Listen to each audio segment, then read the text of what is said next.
السلام علیکم۔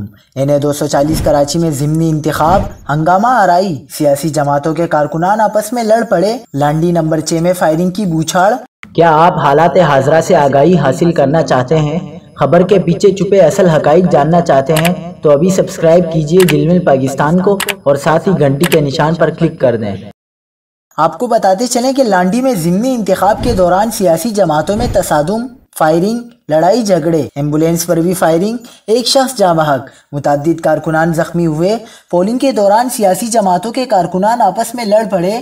لانڈی میں MQM پاکستان اور PSP کے کارکنان کے درمیان جھگڑا ہوا، ہاتھا پائی ہوئی اور ڈنڈوں کا استعمال کیا گیا۔ بعد ازاں تحریک لبیک پاکستان اور PSP کے کارکنان بھی آپس میں لڑ پڑے۔ PSP اور تحریک لبیک کے قائدین کی گاڑیوں پر بھی فائرنگ کی گئی۔ علاقے میں سخت کشیدگی کے بعد مارکیٹس اور دکانیں بھی بند کرا دی گئیں۔ لانڈی میں فائرنگ کے بعد پولنگ سٹیشن نمبر 53 سے پولنگ کا عملہ بھاگ گیا۔ عملہ غائب ہونے پر نامعلوم افراد نے بیلٹ باکس توڑ دیے۔